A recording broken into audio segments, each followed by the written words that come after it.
네, 여러분 안녕하세요. 반갑습니다. 이카루스 팀장입니다. 네, 저번 시간에 이어서 이번에는 에너지 심화 부분 다뤄보도록 할 건데요. 전에 거랑은 좀 다른 거는 뭐냐면 이젠 좀 어려운 문제가 에너지 문제가 어렵게 문제가 나오면은 이거를 어떻게 좀 대처를 할까 그런 부분을 좀 얘기를 할 건데 공부할 때 이 방법을 좀 썼으면 좋겠어요. 공부를 할 때 직접적으로 시험장에서 풀이법을 가져가는데 어, 풀이법이 여러 가지가 있으면 좋잖아요. 네, 그쵸. 그 여러 가지 풀이법에 대해서 좀 얘기를 나눠보고 그 다음에 제가 추천하는 풀이법을 이용을 하시던지 아니면 기존에 나와 있는 풀이법이 있어요. 그럼 예를 들면은 진짜 증가량 어느 개에서 에너지가 특정 애가 증가하면은 다른 애들은 감소할 수밖에 없다.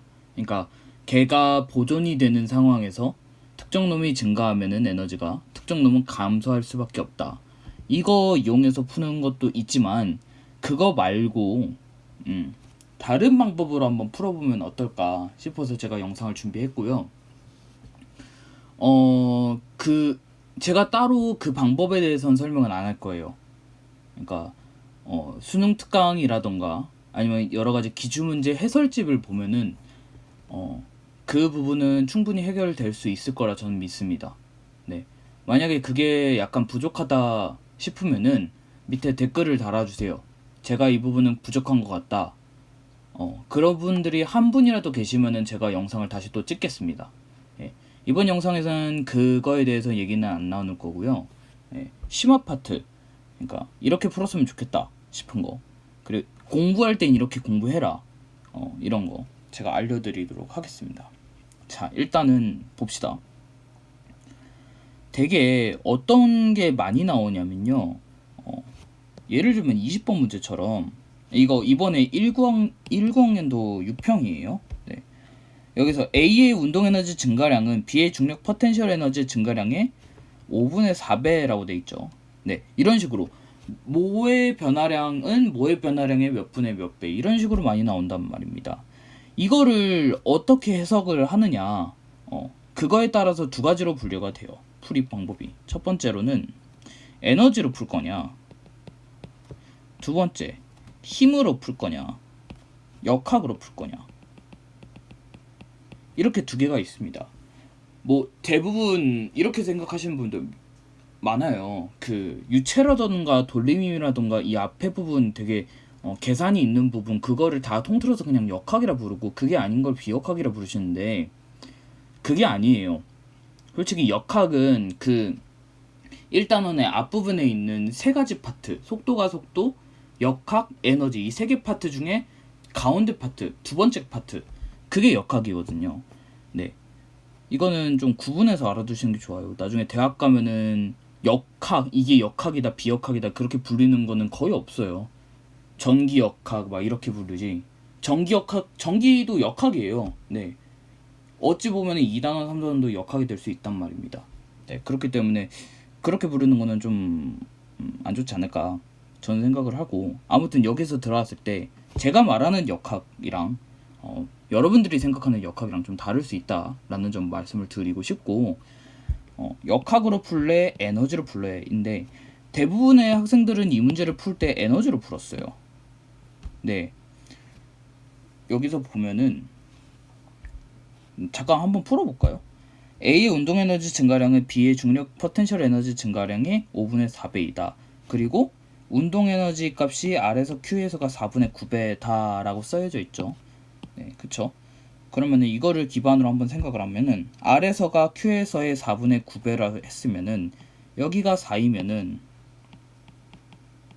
여기는 9가 돼서 변화량만 따지면은 여기 사이는 4이 여기 사이는 5가 되겠죠. 여기 그렇겠죠. 4이만큼 변했고 5이만큼 변했다. 맞죠? A의 운동 에너지 변화량은. 근데 여기 위에서 보면 A의 운동 에너지 증가량은 4이죠. P에서 Q까지 운동하는 동안 4이죠. 네, 이거는 4이고 B의 중력 포텐셜 에너지 증가량의 5분의 4배다. 중력 포텐셜 에너지 변화량의 5분의 4배. 요거의 4분의 5배가 얘 중력 포텐셜 에너지 변화량이 되는 거죠. 그러면 얘는 OE만큼 변했다고 할 수 있겠네요. 그러면 전체적으로 따졌을 때 B는 역학적 그러니까 운동 에너지가 증가했고 위치 에너지가 증가했는데 그 값이 5이고,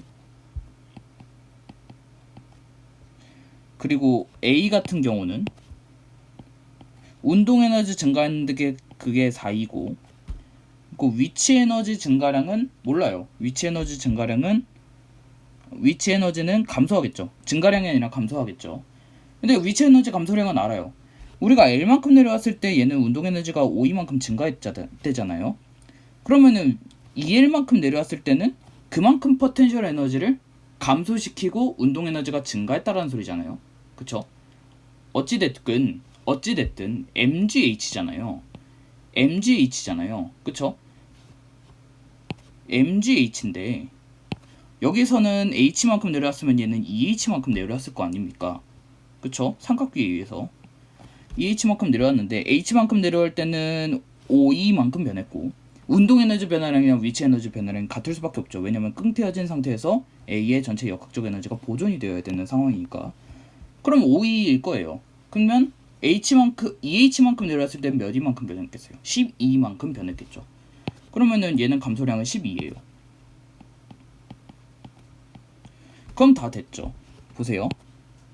요 놈은 증가량이고, 이게 아니지. 4가 증가량이고 이만큼이 증가량이고 이거랑 같다 해서 운동 에너지 변화량이 2다 라가 되니까 2분의 1 mv 제곱에 의해서 속력이 같으면 질량, 그러니까 운동 에너지 배는 질량비니까 2대 4이 해서 답은 2번이 될 수 있겠죠. 네, 원래 클래식한 풀이법은 이거예요. 네, 다들 이렇게 푸셨을 거예요. 진짜 제대로 푸셨으면은. 그쵸? 근데 저는 이거 말고 다른 방법으로 좀 공부를 했으면 좋겠어요. 공부를 하실 때 무슨 말이냐, 이거는 클래식한 풀이법이면 그냥 지워버리겠습니다.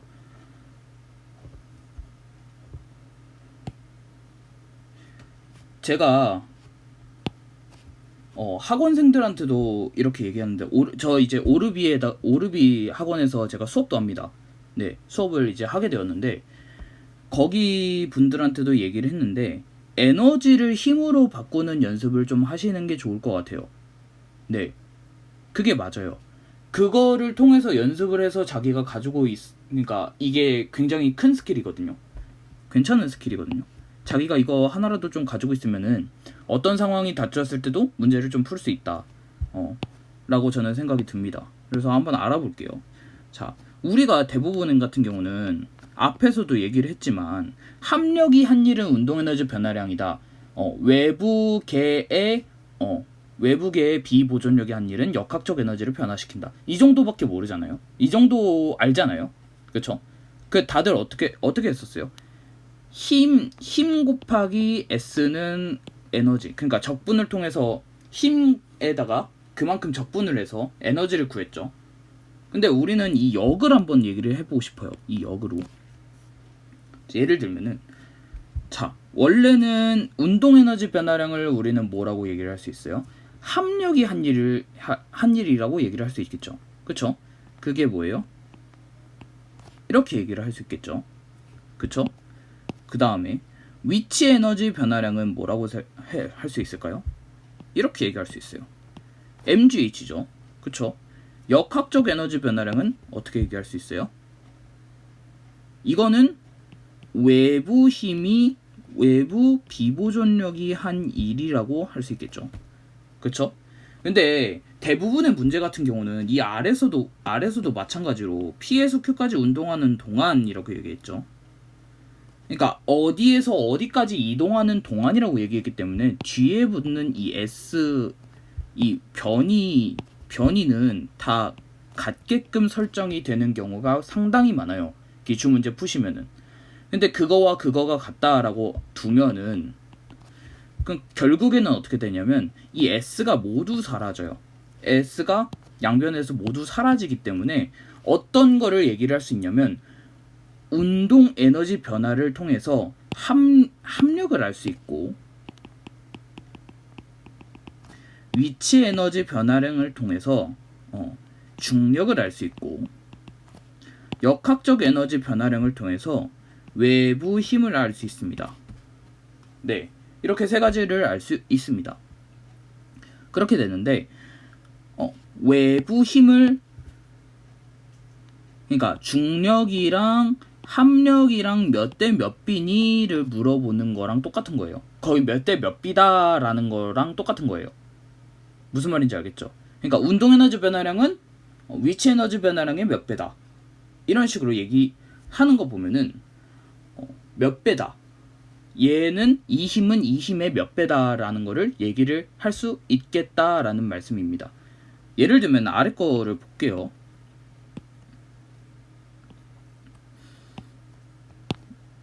자,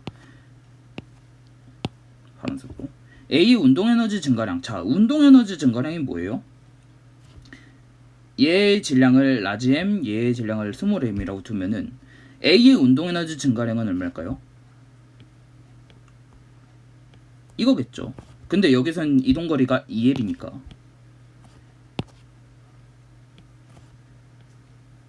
이거겠죠. M, E, M, A, L 이렇게 해도 되고요. 중력의 중력 포텐셜 에너지 증가량 이게 뭘까요? 얘도 2L만큼 변했으니까 이거겠죠. 맞나요?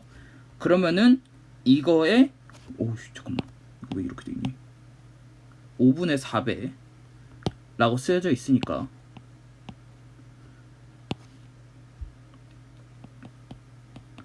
이게 이렇게 된다는 거죠. 그럼 이거 정리를 해보면 2L 어차피 2L은 사라질 게 저는 분명했어요. 그러니까 이게 무슨 뜻이냐면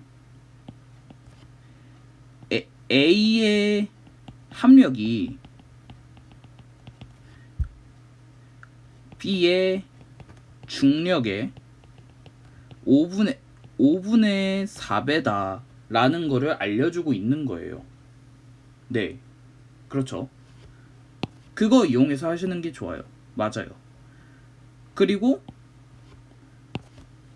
여기서 보면은 아까 여기서 4252 변화량이 나왔죠. 그쵸? 그러면은 여기에서 변화량하고 여기에서 변화량을 통해서 얘 변화량은 뭘 뜻할까요? 끊어지고 난 다음에 이게 52만큼 변했죠. 그쵸? 이거는 뭘 뜻할까요? 빗면에서의 A가 받는 힘을 F라 둘게요. 곱하기 L을 하면 이게 뭐란 뜻이에요? 5E라는 뜻이에요. 그쵸? 근데 A가 이 4E만큼 2L만큼 움직였을 때 4E만큼 운동 에너지가 증가했다라는 거 보면은 얘를 좀 자세히 봅시다.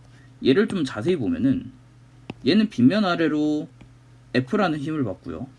뒤편으로 T라는 힘을 받아요. 그러니까 무슨 뜻이에요? F-T겠죠. 합력이 한 일이 4이라는 뜻이에요. 그래서 이게 두 개가 이게 두 개가 같은 게 아니라 이거 두 개를 나눠버리면 LL 사라지고 그리고 2 사라지고 요놈한테 4 붙고 요놈한테 5 붙고 그러면 얘는 10이 되고 얘는 5가 되고 얘는 2가 되겠죠. 근데 두 개가 같아야 되니까 어차피 1이니까 3F는 5T가 되겠죠. 맞나요? 5F 3F는 5T 맞죠? 3F는 5T란 뜻이에요. 그러니까 T는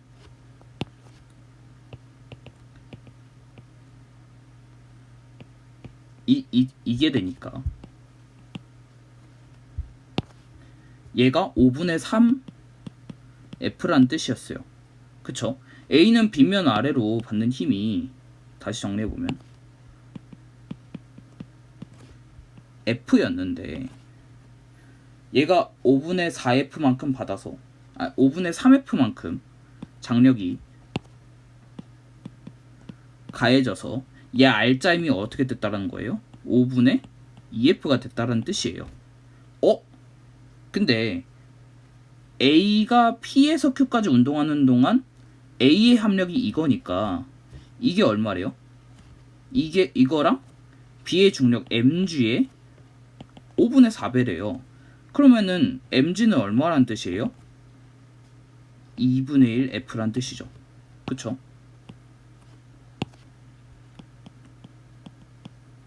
그쵸? 그럼 얘는 중력이 2분의 1 F니까 합력을 따져보면은 얘는 10분의 2 F니까 B는 10분의 1 F의 합력을 갖게 돼요. 그렇게 됐죠? 그러면 근데 요놈 A의 합력은 이만큼 되니까 이렇게 되겠죠? 그러니까 A하고 B의 합력비가 4대 1이에요. 합력이 한 1B가 4대 1B랑 똑같을 겁니다. 같은 거리만큼 이동했을 때. 그러면 아까랑 똑같이 운동 에너지 변화량 비랑 같으니까 정답은 2번이 되겠죠. 네. 제가 이 풀이법을 지금 알려드린 이유는 뭐냐면 이게 되게 복잡해 보이죠. 굉장히 힘들어 보이고 복잡해 보이는데 이게 뇌 속에서 다 일어나야 돼요. 네. 이게 뇌 속에서 일어나면은 학생분들한테 큰 자산이 될 거예요.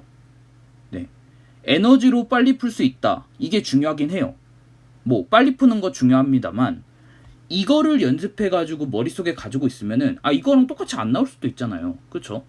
이거랑 똑같이 안 나왔을 때를 좀 대비하자라는 말씀을 좀 드리고 싶어요. 힘으로 좀 풀자라는 말이에요. 앞으로 에너지를 가지고 저렇게 해가지고 풀면은 조금 상당히 시간이 걸리는 그런 문제가 나올 수도 있습니다. 그렇기 때문에 이 두 가지 방법으로 좀 연습을 좀 했으면 좋겠습니다. 네. 사실 제가 생각했을 때는 요 놈이 좀 더 빨라요. 네. 앞에 있는 에너지 문제가 좀 빠르다고 생각하실 수 있겠지만 제가 지금 방금 했던 이 과정이 머릿속에서 한 번에 일어난다면 이건 암산으로도 풀려요. 네. 한번 연습을 해보세요. 지금 제가 말씀을 드린 것과 같이. 다시 운동 에너지 변화량은 합력이 한 일이랑 같다. 위치 에너지 변화량은 중력이 한 일이랑 같고 역학적 에너지 변화량은 외부 힘이 한 일과 같다 라는 거예요. 근데 이동거리가 거의 같을 때는 운동 에너지 변화량 B는 합력 B랑 같고 위치 에너지 변화량은 중력 B랑 같고 역학적 에너지 변화량은 외력 B랑 같다. 외부 힘, 그 역학적 에너지를 변화시키려는 힘의 합력 B랑 같다 라는 거예요. 아시겠죠?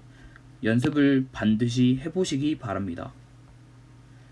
자, 그 다음 거는 이건데, 그럼 예를 들면은 아까 문제랑 좀 비슷한데 A의 역학적 에너지 변화량의 2배는 B의 역학적 에너지 변화량과 같다라고 얘기가 나왔어요. 그러면 이거는 어떻게 따질 수 있을까요?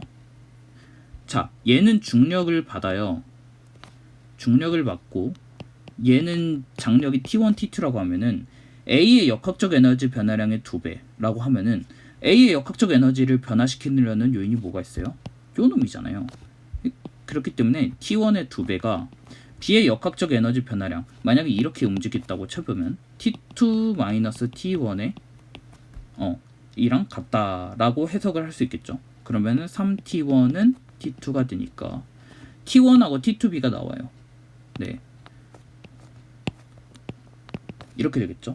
이거 이용해서 추가되는 조건을 이용해서 AB의 질량비를 구할 수 있다라는 말씀을 좀 드리고 싶습니다. 별거 아니지만은 이렇게 장력까지 우리가 생각을 할 수 있다라는 거예요. 그렇죠. 여기에서 생각했을 때 이 빗면 아래 작용하는 힘 외에는 역학적 에너지를 변화시키려는 요인은 이 실의 장력밖에 없습니다. 아시겠죠? 그러니까 실의 장력도 한번 생각을 해보시고 제가 볼 때는 심화로 나오면은 이번엔 이게 나올 것 같아요. 장력이 한 일이 무엇인지를 얘기를 해봐라 라고 수능에 나오지 않을까 라고 생각을 합니다. 아시겠죠? 이거 한번 연습을 해보세요. 그 다음에 마지막으로, 이게 좀 짧은데 마지막으로 좀 얘기를 하고 싶은 게 뭐냐면, 우리 가끔 보면 14학년도 수능이라던가 17학년도 수능에 그 자이로 드롭 문제 나오잖아요. 이게 그렇게 어려운 문제가 아니었는데 학생분들이 좀 많이 틀리시는, 그러니까 어려워하시는 이유를 제가 알겠어요. 왜 알겠냐면, 이게 힘의 방향이랑 운동 방향이랑 조금 헷갈리시는, 그러니까 힘의 방향하고 운동 방향이 반대가 되면, 같게 되면은, 아니면은 얘가 정지 상태가 되면은 역학적 에너지가 어떻게 바뀌느냐, 그걸 모르시는 분들이 좀 계셔서, 헷갈려 하시는 분들이 좀 계셔서 제가 추가적으로 좀 말씀을 드리고 싶습니다. 이게 별거 아닌데 그때 막상 그때 가면은 굉장히 긴장해서 떨려가지고 안 보일 때가 많아요. 침착하게 이거를 한번 따져보시는 게 어떨까 저는 생각을 합니다. 네, 솔직히 이게 반으로 좀 갈라야 되는데 이렇게 갈릴게요. 얘는 운동 방향이랑 힘의 방향이랑 서로 반대 방향이에요. 그럼 얘는 감속을 해요. 감속을 하기 때문에 역학적 에너지는 감소할 수밖에 없습니다. 어떤 물체가 움직이고 있는데 그거에 반대 방향의 힘을 가해주면은 당연히 역학적 에너지는 감소할 수밖에 없고요. 얘랑 얘가 조금 그거 안 돼. 얘는 그래도 괜찮아요. 이거랑 반대죠. 얘는 가속이잖아요. 가속이기 때문에 얘는 역학적 에너지가 증가하게 되겠죠. 그쵸? 내가 움직이고 있는데 앞에서 힘을 더 주고 있어. 그러면 역학적 에너지가 증가할 수밖에 없죠. 얘가 문제인데, 이거는 나온 적이 한 번도 없긴 합니다만 얘도 증가합니다. 네, 결론적으로 말씀드리면 증가합니다. 얘가 가속이 되고 있기 때문에 역학적 에너지가 증가하게 됩니다. 뭐 가령 예를 들어서 자이로 드롭이 이렇게 있다고 생각을 하면은, 위에 올라가서 정지에 있어요. 그 상태에서 정지 상태에서 힘을 가해줄 거예요. 아래로 힘을 가해준다고 생각해 봅시다. 그러면 얘는 앞에만큼 이동을 할 때 원래 중력을 받는 것보다 훨씬 더 큰 힘을 받아서 움직이잖아요. 그렇기 때문에 얘는 원래 속력을 갖는 것보다 더 속력을 갖게 됩니다. 따라서 얘의 역학적 에너지는 증가할 수밖에 없어요. 같은 위치 에너지만큼 감소한다고 치더라도 중력만 받는 거하고 중력 플러스 알파, 그러니까 F만큼 더 받는 거하고 확연하게 운동 에너지 변화량의 차이가 있기 때문에 얘도 역학적 에너지는 증가한다라고 볼 수밖에 없습니다. 이거는 좀 안 하려고 했는데 헷갈려 하시니까 보충으로 제가 설명을 좀 해드렸습니다. 아시겠죠? 네, 제가 한 거는 여기까지고요. 심화 같은 경우는 제가 이번에 강조한 거는 에너지를 힘으로 바꾸고, 그 과정은 그러니까 힘에서 에너지로 바꾸는 거는 굉장히 쉽지만 에너지를 힘으로 바꾸는 게 상당히 어려워할 수 있다라는 거예요. 여러분들이 한 번도 시도를 안 해봤을 수도 있고요. 그러니까 에너지를 힘으로 바꾸는 연습을 하시면서 이 문제를 한번 풀어보세요. 이번 학습 과제가 그거인 것 같아요. 이번 19학년도 학습 과제가 이거인 것 같아요. 제가 말씀드린 바와 같이 에너지로 문제를 풀고 힘으로도 풀고 뭐 다른 방법도 있겠죠. 속도로도 풀 수가 있겠죠. 그 방법으로도 풀고 해가지고 이 문제를 좀 정확하게 풀었으면 좋겠다라는 말씀을 좀 드리고 싶습니다. 네, 두 가지 방법을